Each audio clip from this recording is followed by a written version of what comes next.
गणपती स्थापनेनंतर बऱ्याच जणांच्या घरामध्ये गौराईंचं आगमन केलं जातं।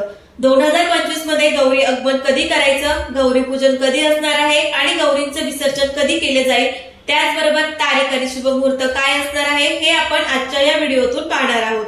तर ज्येष्ठ गौरीचे पूजन महिला अखंड सौभाग्य आणि समृद्धीसाठी करतात। ज्येष्ठ गौरीला लक्ष्मीचं रूप देखील मानलं जातं, त्यामुळे या सणाला भरपूर महत्व आहे। हा सण घरामध्ये सुख समृद्धी आनंद वाढवणारा आहे। भाद्रपद महिन्यातील गणेश चतुर्थीला गणपती बाप्पांचं आगमन केलं जातं आणि त्यानंतर तिसऱ्या दिवशी गौरी येतात, परंतु या वर्षी गौरी 5व्या दिवशी आलेल्या आहेत।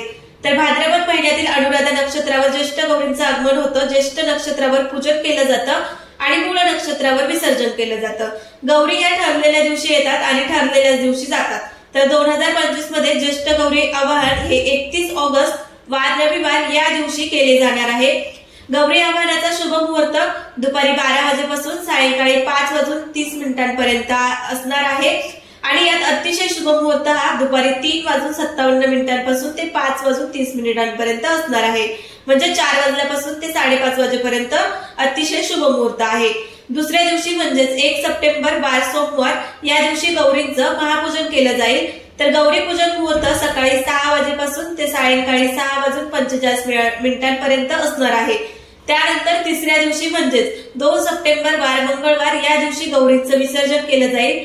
शुभ मुहूर्त काय असणार आहे, तर गौरी विसर्जन हे सकाळपासून ते रात्री 9:51 असणार आहे, कारण 9:51 मूळ नक्षत्र असणार आहे। गौराई बसवण्याच्या प्रत्येकाकडे वेगवेगळ्या पद्धती आहेत।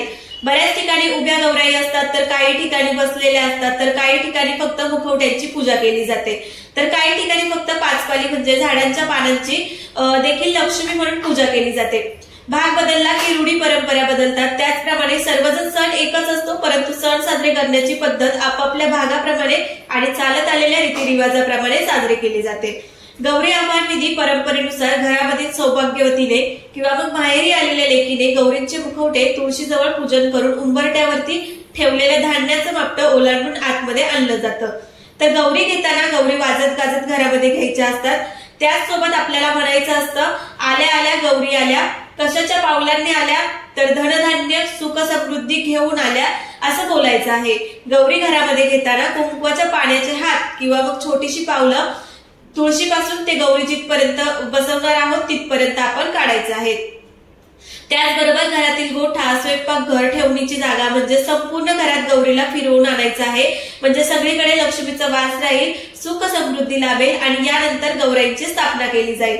बऱ्याच ठिकाणी गौरींसोबत त्यांची पिलवंड म्हणजे मुलं देखील असतात, तर काही ठिकाणी एकच गौरी असते, तर काही ठिकाणी गणपती बाप्पांची स्थापना जरी नसली केली तरी देखील गौराईंचं आगमन थाटामाटामध्ये केलं जातं।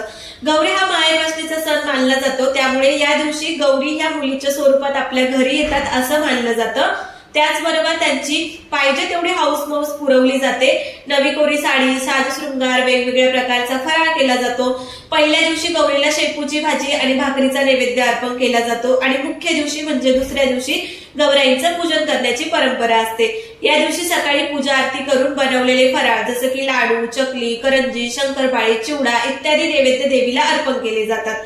त्यानंतर दुपारी पुरणपोळी 16 भाज्या एकत्र करून त्यांची भाजी केली जाते। कढी, शेंगदाण्याची चटणी, पापड, भाजी अशा प्रकारे पाहिजे तेवढे पक्वान बनवून गौराईला अर्पण केले जातात। त्यानंतर बऱ्याच ठिकाणी ह्या दिवशी हळदी कुंकवाचा कार्यक्रम केला जातो। त्याच निमित्ताने आजूबाजूच्या बायका दर्शनासाठी आणि गौरीला पाहण्यासाठी एकमेकींच्या घरी जातात। त्यानंतर तिसऱ्या दिवशी म्हणजेच गौरी विसर्जनच्या दिवशी सकाळी सूत बांधला जातो।